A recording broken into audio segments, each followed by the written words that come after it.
This podcast is a 98 Studios production.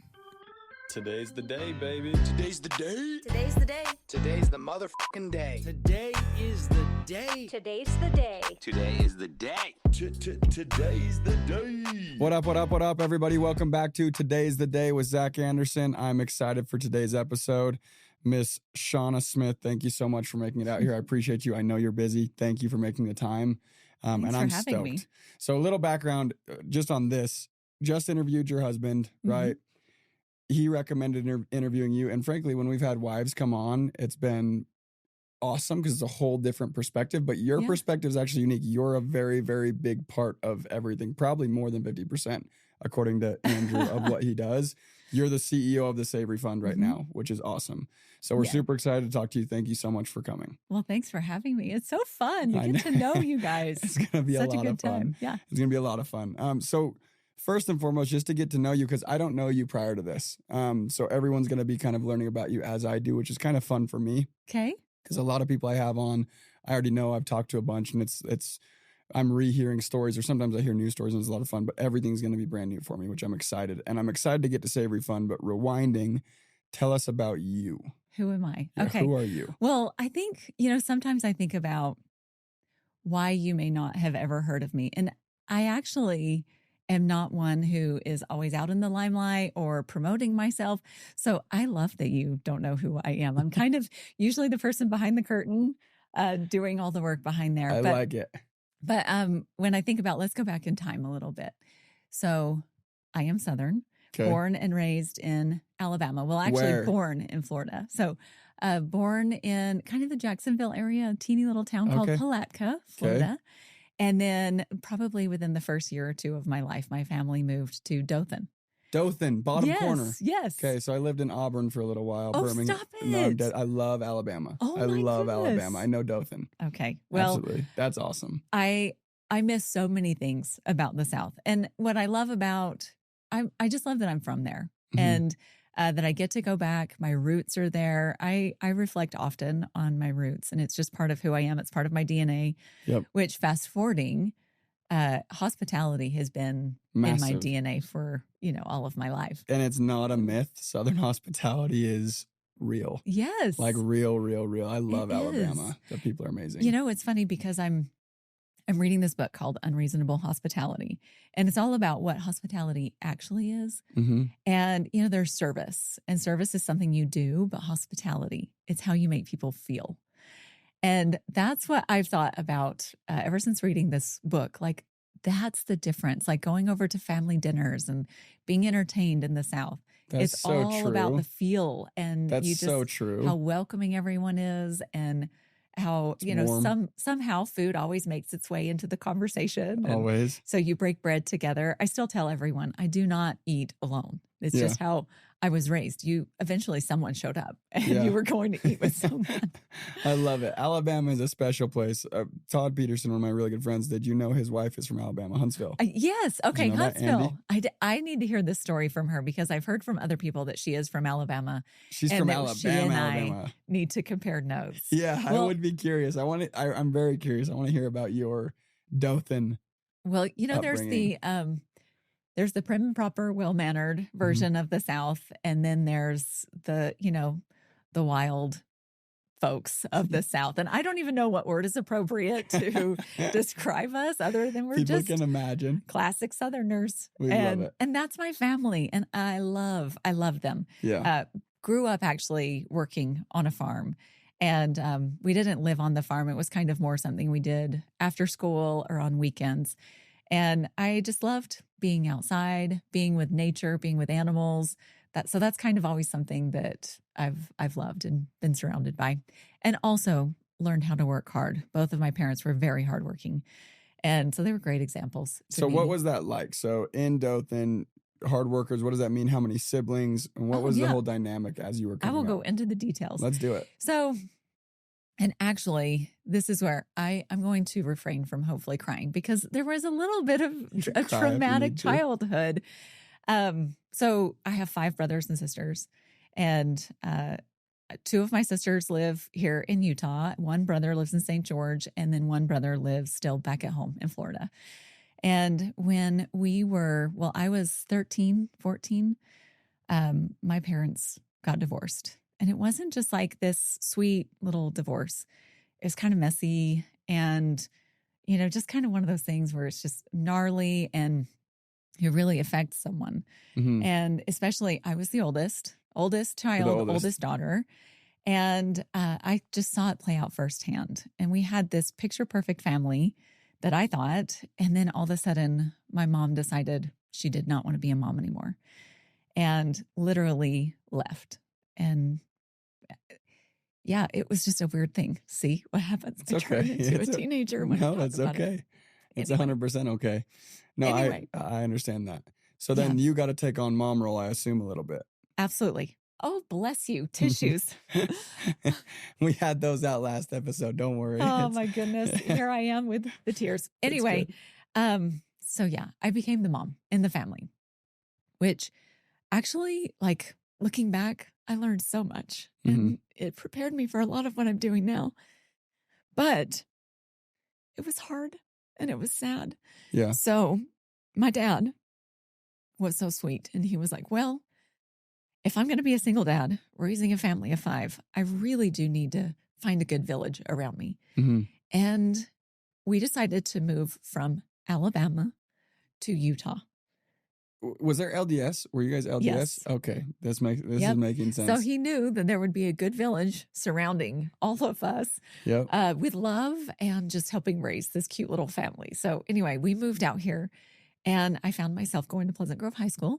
Okay. And that's where I actually graduated from, which I will say, I'm sure everyone has an opinion of Pleasant Grove, but they were so welcoming, so warm and kind, and just took me in. And I met some of my best friends. Zach, I cannot shake the crying. No, it's okay. I got to get rid of this. Anyway, I like it. We'll move on. We'll move on very quickly. No, you do your thing. But I got my first job in Pleasant Grove, Utah at Subway. I was a sandwich artist. At Subway? Yes. At 14 years old. The moment I could get a job and work, I got a job. So I was a sandwich artist, which is so funny because I tell that story, of course, now in this industry that I'm in.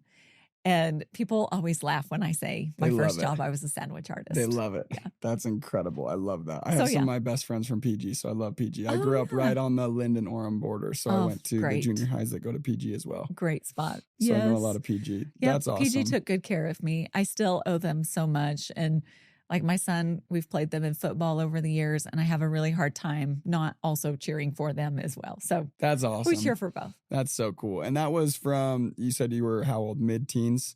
When you moved? Like 13, 14 when the divorce actually happened. And then it was probably, I think I was 15 when we moved out 15 here. all the way through. Uh-huh.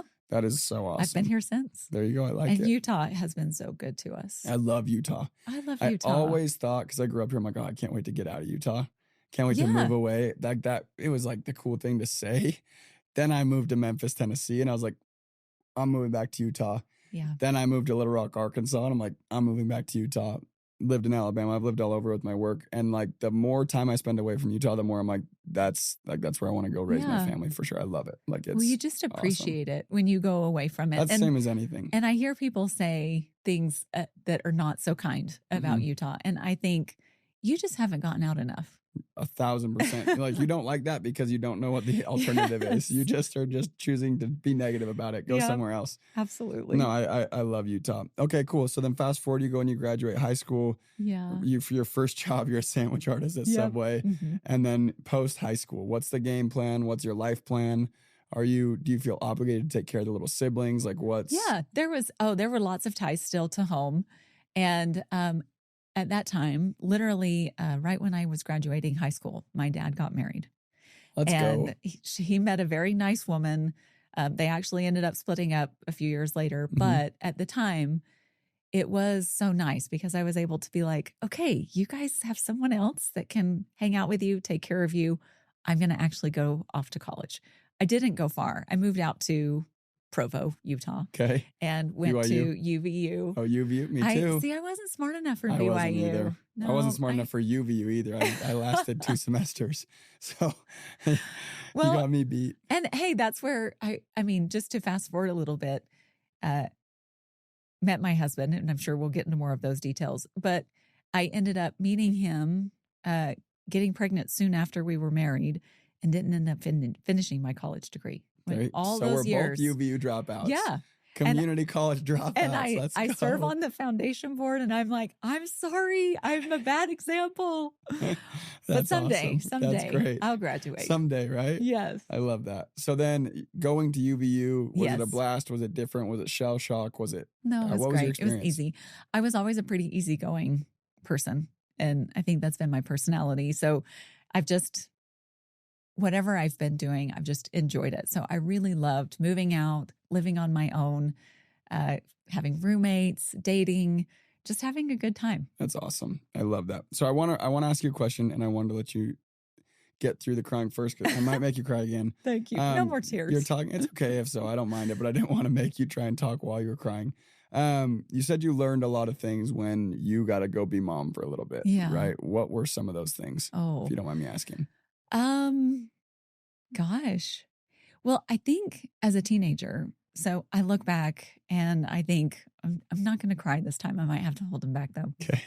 I think that most teenagers, we are naturally selfish beings.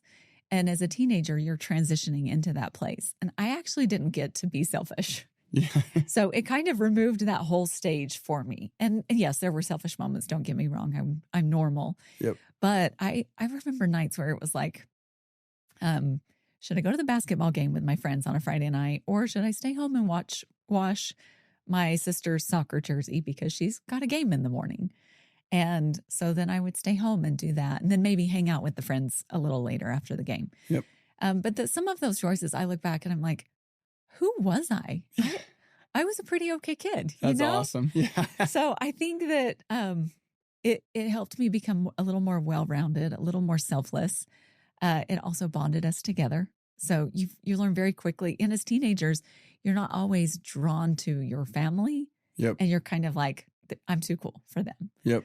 But for me, it was just like, I loved them, and they were who I hung out with all the time.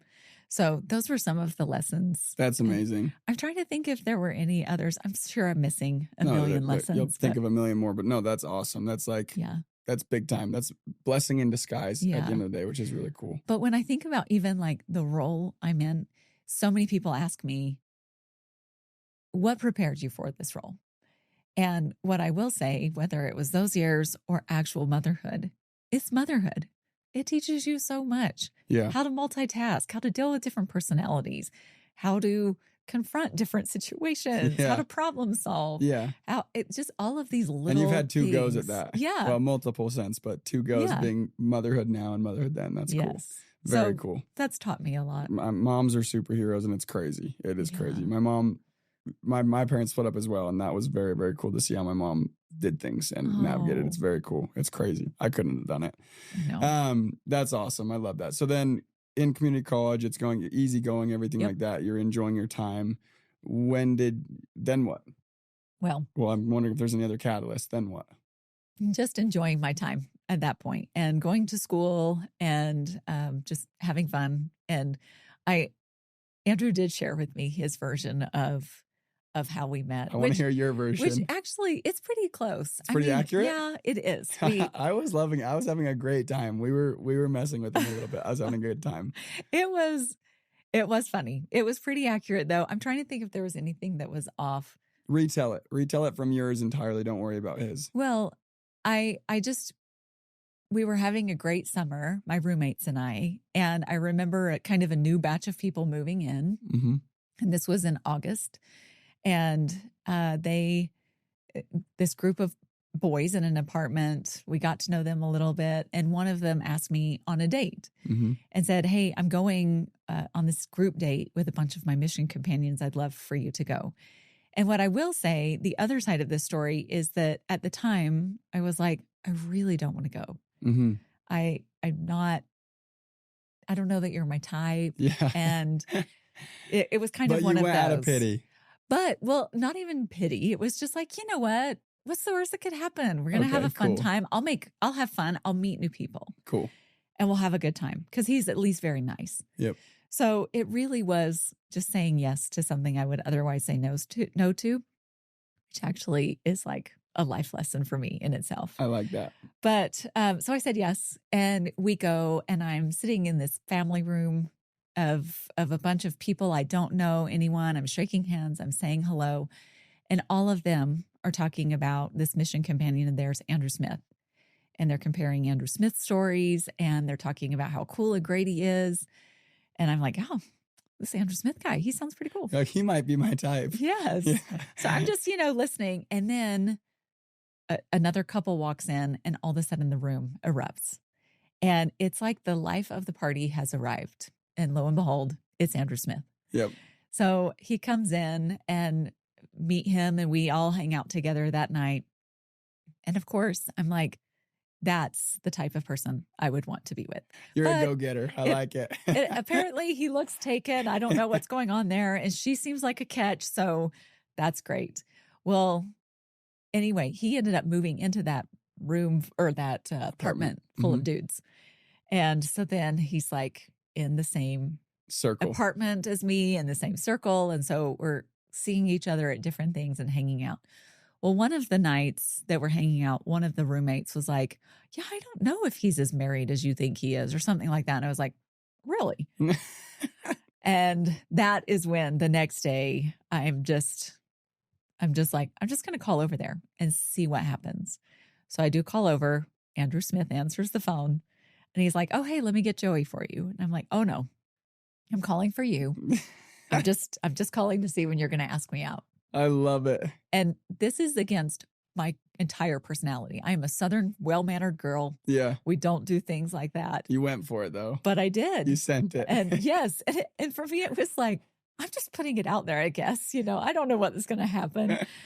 Anyway. That's so bad, A. That is awesome. Yeah. That girls should take notes. That's phenomenal. I really do think girls should take notes. They should take notes. And say yes to opportunities. Sometimes, even when you would otherwise say no, just say yes. You never know what's going to happen. Very true. I like that's too I little met good my piece husband. of advice. That's amazing. Yeah. Right. And then it all worked out from there. Right. Yeah.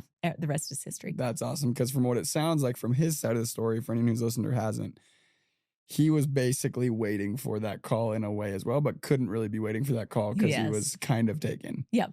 Yeah. Amazing. And you made it happen. I like it. That's phenomenal.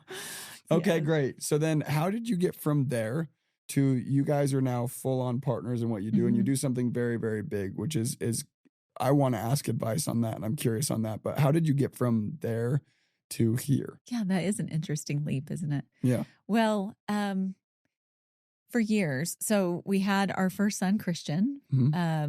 He was born, let's see, a year and a half after we were married. So sooner than we had planned to have a family. But sometimes those things just happen. And the timing actually, now looking back, is perfect. So we had our Christian, and we also had Tobin. And I have these two sons who I absolutely adore. And I love being a mom. I get to stay at home. Andrew's working, doing the tech stuff he talked to you about.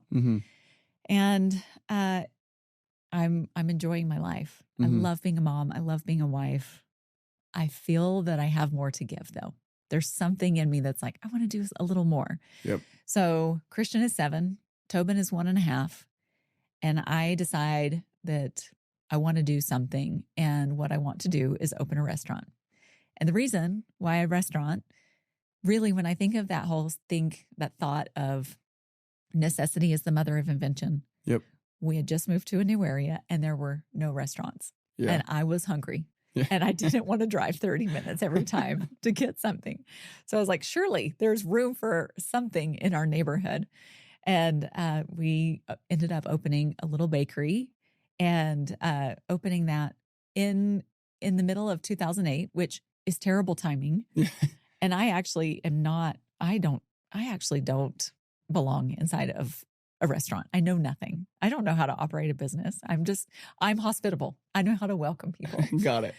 But what's crazy is I quickly just learned how to do the basics, and then a little more, and hired great people around me to support myself and then the restaurant itself. And even in the middle of a complete recession and just a crazy time in 2008 with all the housing market weirdness that was going on, we were having a tremendous amount of success People were coming in our doors every day. We were busy. We were having fun. It soon became the holiday season. Mm-hmm. And so that's that first little adventure Yeah. was that. And then Andrew was in tech. And at that time I would say it was opportunistic to kind of close that chapter and maybe start a new chapter. Yep. And he definitely saw the success we were having, the fun that I was having with the team there at that restaurant. And he was like, I'm going to come do this with you. Yeah. And I was like, you bet, dude. Here's a hat and hairnet, and here's an apron, and I have some dishes that need to be washed. I love it. I love it. So he stepped into your world. Yep. So he came into my world. And really, when I think about those first days, he probably was a fish out of water. I mean, he was, he went from the boardroom to the kitchen and to wiping tables and emptying trash cans. Did you love seeing it? Well, I just loved him doing it with me. It was so fun. And Andrew is my best friend. Yeah. We have always gotten along. So, some couples, time away from each other is actually a good thing. Yep. But for he and I, we could hang out day and night and never get sick of each other. Yeah. Or at least I couldn't get sick of him. That's awesome. So I loved just having him with me. And it was fun having someone helping. And I didn't realize it at the time, but we all go into a room of people and you're always looking for and scanning the people or the people who have your back, who you're like, oh, there's my people. Yep. And it felt so good every day to scan the room and see him and be like, oh, my day's made. He's here. It's fine. He's got my back. Yeah. That's awesome. That's really, really good. I didn't even think about that. That's phenomenal. And then how did it get from there to here? And where is here as well? Because I want people to understand where here, like what the Savory Fund is, what it's done. That's super important as well. But like, how did it get from there? Having your little bakery, was it Kneaders at the time? Uh-huh. Kneaders. That's amazing. Which I was a huge fan of then. I am still a huge fan of now, even though we sold those back in 2017. Mm-hmm. We still frequent and we go get chunky cinnamon French toast all the holidays. Like every Saturday we were running in, picking up loaves and loaves of French toast. I love it. I love it. Then how did it keep going? So of course I'm a pretty content person. And for me, I could have probably stuck with that one location and been content. That might be the Alabama in you. Yeah, it probably is. Which is a very good quality. Person. that is a very good quality. Yes. Because you can probably enjoy things a lot easier than he can, because he is like let's go from here to a million miles down the road. He doesn't know how to not just completely push down on the gas pedal. Yeah. And that's what I will say he did. Yep. Was he came in and he was like, this is great. And within less than a month, we should do more of these. Okay. Which is also a very good trait, just different. Yes, it is. Very good trait, just different. Which is why I think we complement each other. He's kind of the gas, I'm the brake. Yep. And not like Tugging holding on back, each other. but just like we need to pause for a sec and think through things and be thoughtful. Anyway, so that's why we're a good balance. But anyway, he gets in there and he's like, we should do more of these. And so we set an initial moonshot of let's do 5 of these. So we started to think through that and start figuring out what that needed to look like. And then we're probably 3 or 4 in of that initial moonshot. And before even finishing that original moonshot, he's like, we need to do 10 more. So it's like, that doesn't okay, surprise me. 10 more. Here we go. I love it. And at that time, I'm kind of in this place of very much so, my brain is operations. He's more getting the financing, definitely big picture, getting a team kind of banded together to help with all the functions of running a business, a big business, because there's a lot of support that a restaurant needs. You're working in the business in restaurants, but also you have a lot of work outside of the business that needs to be done. So he was kind of like what, out of curiosity, when you say that part? And I know there's tons. But to think about like things like HR or finance and accounting, marketing and creative, to have good, POP around the location, any kind of food and beverage, hiring and recruiting. There's all these little things that needed to still happen. Yep. You need to keep these plates spinning, but also you need an operator inside the restaurant. Got it. Which is really why we formed what was at one time 4 Foods Group, now Savory. Got it. And it was really just creating that platform of support to all of our restaurants. So anyway, I was more inside the four walls of the restaurants, managing multi-units, just working the stores themselves, the restaurants, and kept resetting the moonshot. Well, we're about 30 stores in, and Andrew's like, we're going to do multiple brands. We're not going to just do Kneaders. And I'm like, here we go. Okay. That's awesome. So then I think our first brand that we brought on was R&R. And then, so we have R&R, we have Kneaders. And at this time, we're in like the 40s of Kneaders, and R&R was 2 or 3 units. And then he's like, Shauna, I'm going to buy 75 Little Caesars, and then we're going to open a few more.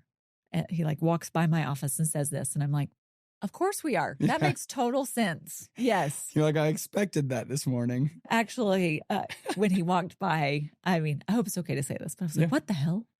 Where did that come from? I don't even know where sometimes these thoughts come from, but okay. I love it. I love it. Yeah. So part of just this whole journey has been keeping up with him. I love it.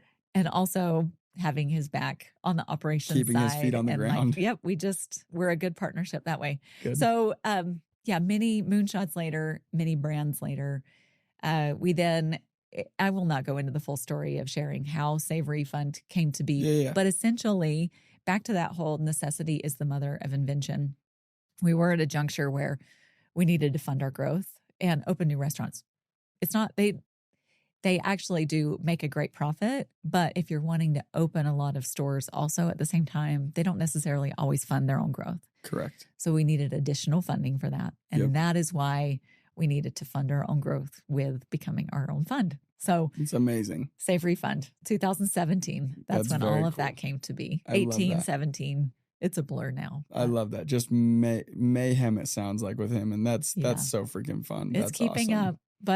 But what's great is I think that's also when I think about great marriages that I observe, both companions are just trying to keep up with each other and not let any one of them lag behind. Yep. It's a 100%. good partnership. No, it sounds like it's super synergetic and yeah, it sounds awesome. So now I'm going to ask you a question I didn't ask him because his head is already big enough. He's already, and he does it without me asking, as he should. He's earned the right.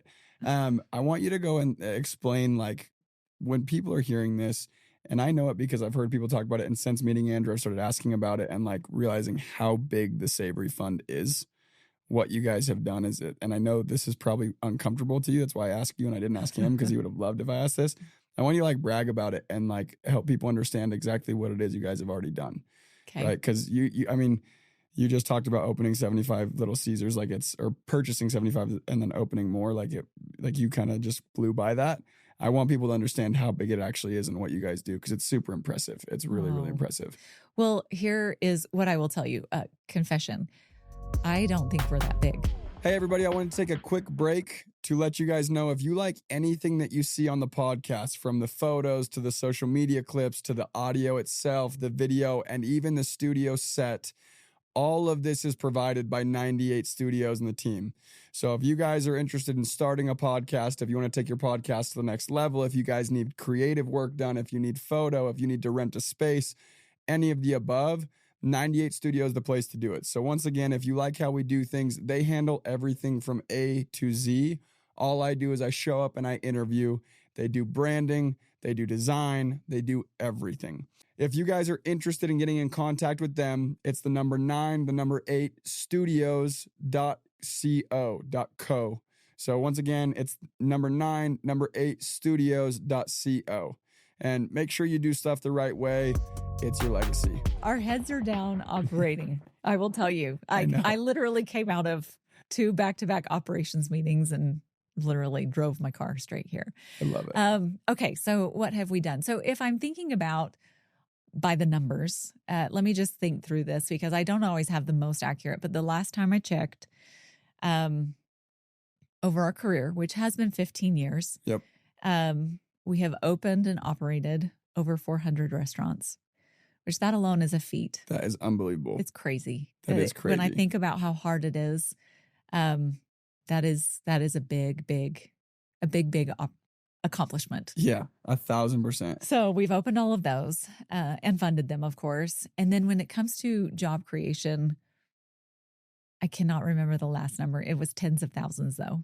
That's so on rad. job creation, because every restaurant, I mean, you need 75 to 100 jobs posted, and then you're constantly reposting. So we just have kept a little tally. Someone did, not me. So cool. So there's that. And then I think this was an interesting number. We have these cool analysts who just, crunch numbers. And one of them came to us a few years back and they were like, do you know how much revenue you've generated over the years? And I'm like, not a clue. You're like, no idea. Haven't even thought about it. And they're like, and this was 3-4 years ago. They were like, it's over $2.5 billion. Oh my gosh. You didn't even know. You didn't even care. No, I would never have known. And it for us, it's why we wake up every morning. We've got a team of people who are waiting for us and we're there for them. And we keep this operation going. I love it. So it's a big deal. Yep. It's a big job. Yep. And it's a big responsibility. And when I think about becoming a fund, I've felt a responsibility before to our employees, to our teams, to our community. And now there's this new responsibility. We have investors who they believe in us. And so I feel another level of responsibility. And not like it's an added amount of pressure or anything. I give myself plenty of pressure without anyone needing to give it to me. But it's actually like this. It's this enormous weight, but also that comes with a lot of drive to want to succeed. I love it. That's so cool. So I have a question for you then on like what you guys have accomplished is 1 in a million, right? And even starting a restaurant and having it be successful, the first one. Yeah. There's probably, correct me if I'm wrong, I know in business the fail rate's over 90% in business. And I assume it's probably a parallel in the restaurant industry, if not actually lower success rate. Yes. What do you think you guys are doing, or what are like your guiding principles that have helped you get through everything, especially starting at the most inopportune time you possibly could have? Like, what do you think that is? Like, what's not the secret sauce, but the secret sauce? Well, what's interesting is I think people haven't known how to just run a restaurant like a business. And that's where, for me, I'm like, business is business. You have sales that come in. You have labor that you pay out your cost of goods, you pay out your overhead, and then you have a profit. Yep. It's as simple as that. And your sales need to be more than all of the labor, cogs, overhead, so that you actually can end up with a profit. Yep. So to me, it was just those basics of business. Like, okay, this is just like a math equation in my mind. It doesn't always work out that way and that simply. But for me, it was a very simple equation, and it was kind of just putting all of that together.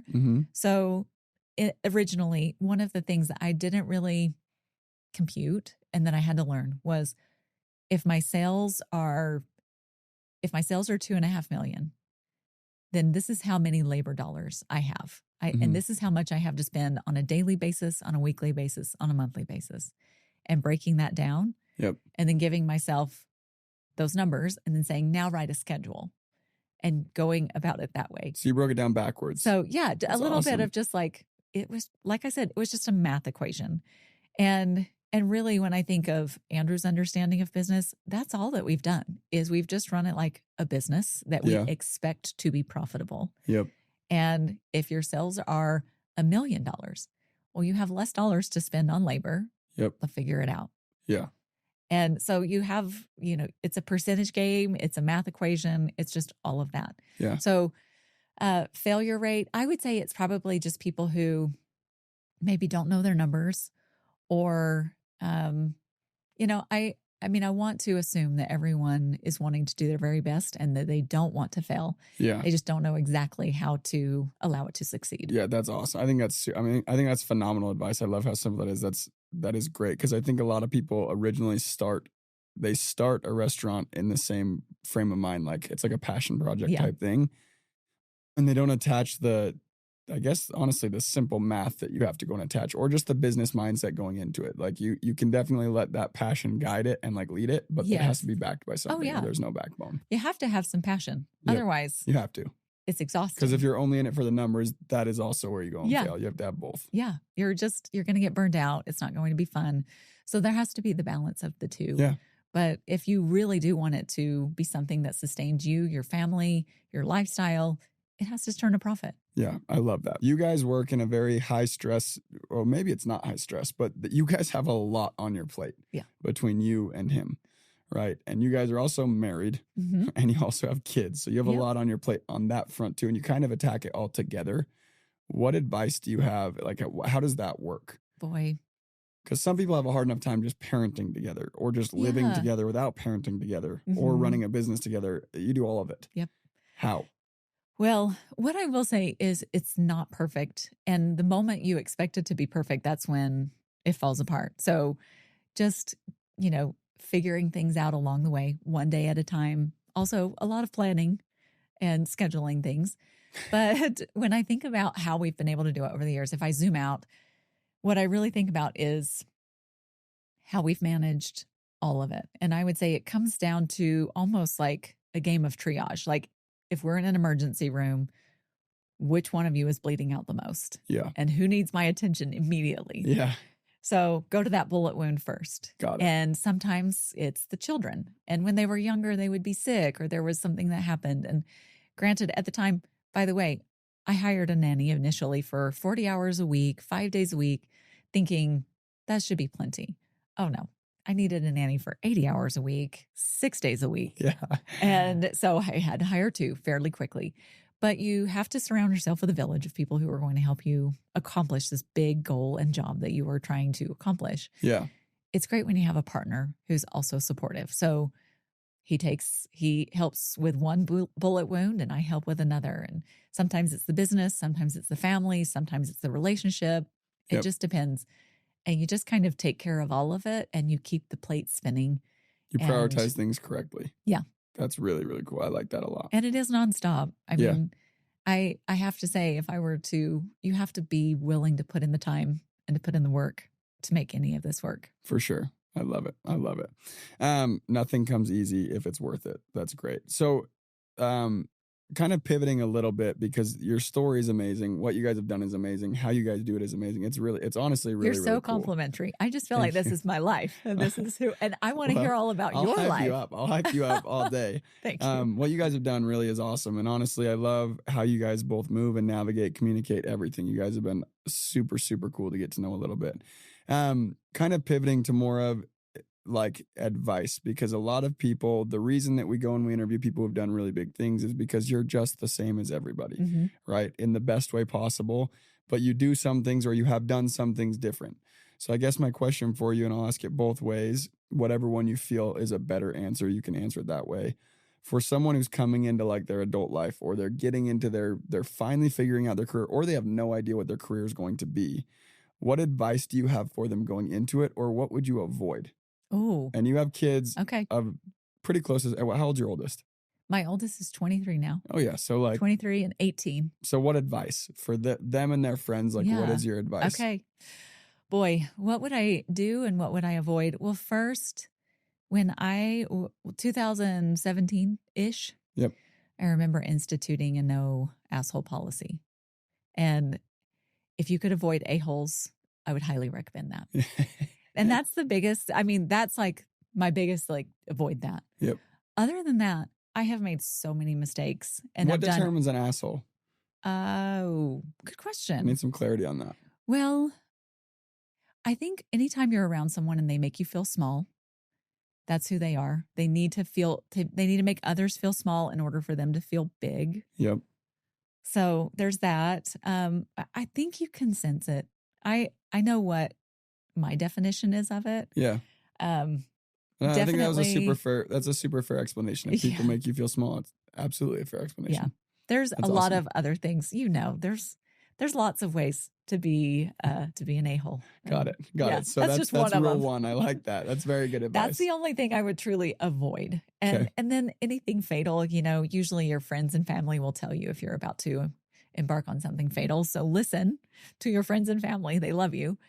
But what would if I would I don't know if I would even do anything different. I think I would still make the same mistakes. I would still go through it and learn Mm-hmm. because I'm all about learning along the way and not What did you skipping learn steps. then? So like in what you've done, what did you learn that would be the advice that you'd go back and give someone so they don't have to go through the trials to then learn it? Yeah. Hopefully if someone's smart, they can learn from your mistakes, right? Well, I mean, every part of my journey, I learned something. And the other day, I actually spoke to a group of women, and they were asking, what were the steps in your career that you learned the most? Mhm. And I was like, all of them. Yeah. It started with becoming a partner to a husband. Mm-hmm. And then it started with becoming a mother and the things you learn how to be a good partner. And you learn how not to be a good partner. And and very quickly, the things that trigger bad partnerships. You learn how to pick good partners after that. Mm-hmm. Because in business, if you want to grow, usually in the beginning, you do have to get partners, whether it's financial partners or people who are in the industry you're going into. Yep. Let's see what else. Then I was just an operator of a business. I learned how to control the four walls of a restaurant.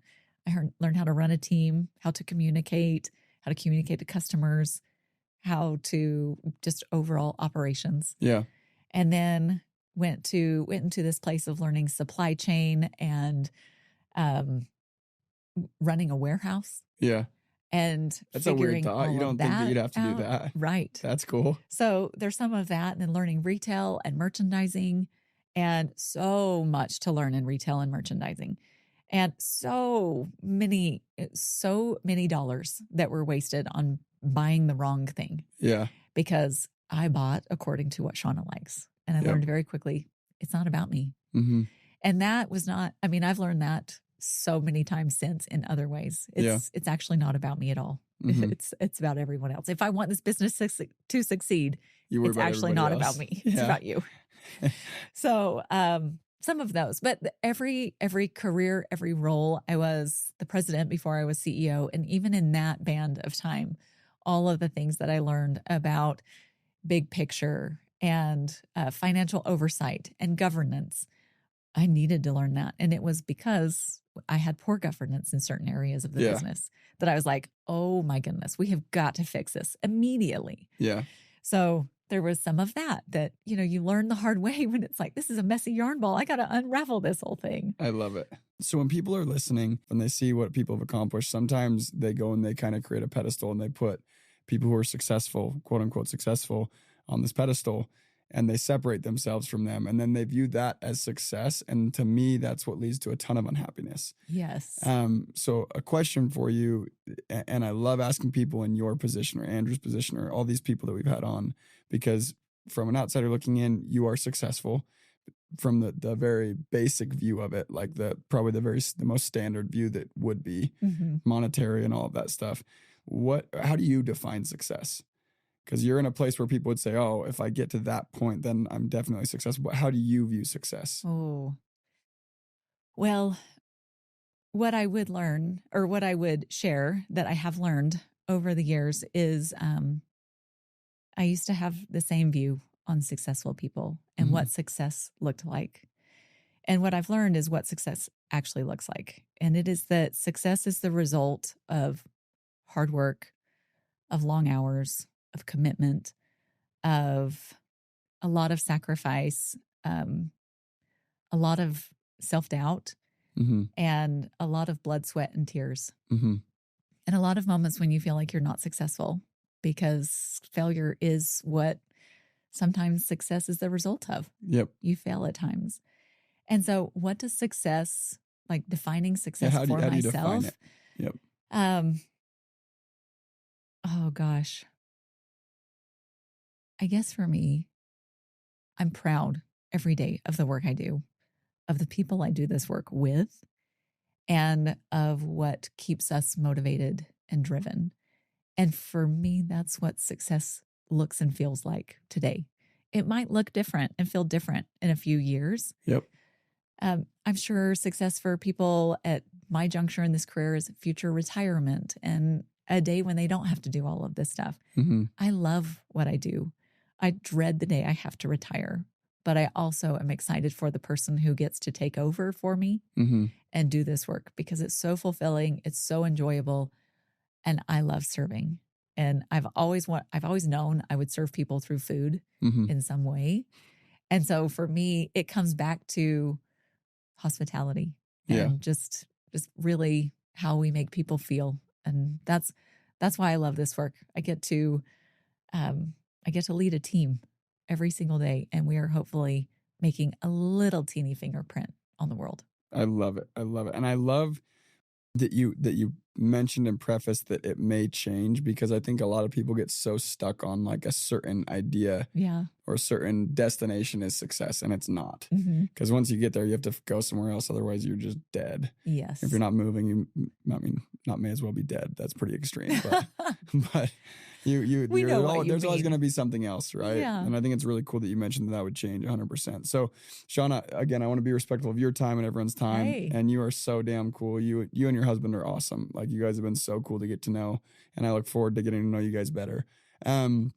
But the name of the podcast is Today's the Day, and kind of the preface of that and the point of it is, at the end of the day, you have no idea whether you're going to have tomorrow. It might be a morbid thought, but it's a super powerful thought. You can't change anything about yesterday. So today's kind of all you got at the end of the day. And we do our best to bring people onto the podcast that we feel embody that go and really do live like today's the day. Because in most cases, when people do that, they do find the standard normal version of success, because they approach life with a different intensity, outlook, everything. Right. And I think you guys are a really, really good example of that. And you yourself are.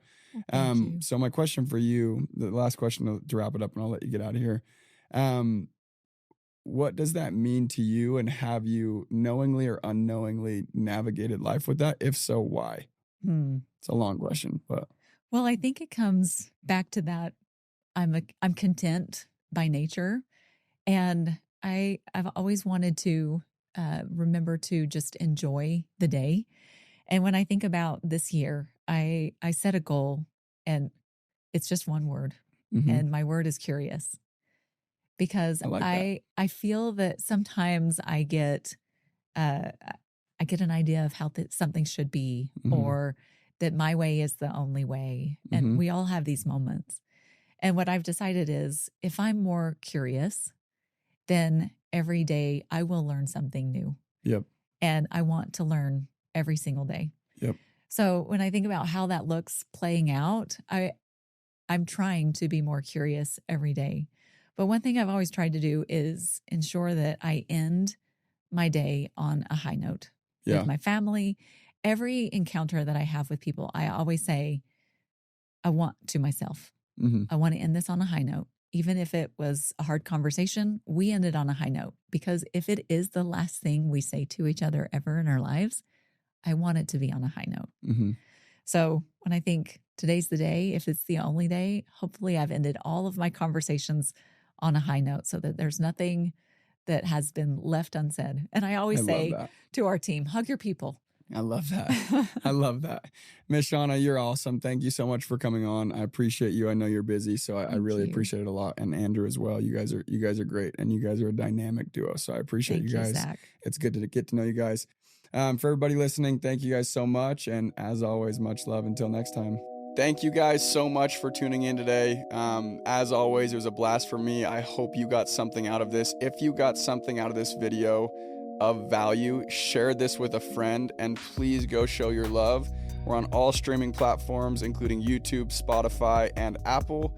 Any ratings, comments, likes, shares, they go a very long way, and they make it so I can keep doing these things for you, and I would appreciate it greatly. So please go share with a friend. Until next time.